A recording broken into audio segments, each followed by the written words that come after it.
At the same time the world is in the throes of a pandemic, allergy season is in full swing.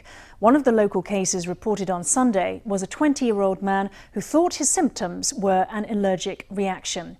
Doctors say the novel coronavirus and seasonal allergies have some overlapping symptoms, including nasal congestion and a runny nose.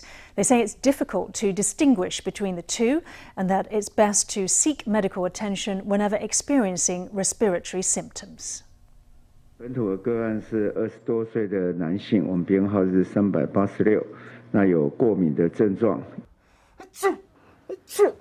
A profusion of sneezing is a nightmare shared by many allergy sufferers this time of year, but not all allergies are as they seem. One of the latest local cases, patient 386, went into self-isolation after his girlfriend was diagnosed with the coronavirus. During those 14 days, he experienced a runny nose and congestion, which he attributed to allergies. Concerns were raised only when the symptoms persisted. He ultimately tested positive for the coronavirus. Sneezing and a runny nose are all too common symptoms of allergies. The novel coronavirus can cause the same symptoms, making the two conditions difficult to distinguish.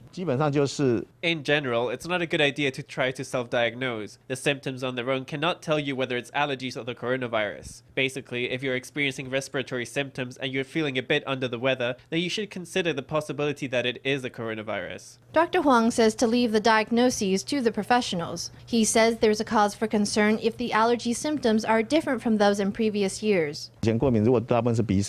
If your allergy symptoms tend to be nasal congestion and sneezing, and now you've got nasal congestion along with nasal discharge, then you've got to be careful. If the symptoms are a bit different this time around, don't attribute the symptoms to a previous diagnosis. Due to confusion over his symptoms, patient 386 was diagnosed 7 days after his home isolation ended. Officials noted that although he had been out of the home that week, he wore a face mask at all times in public spaces.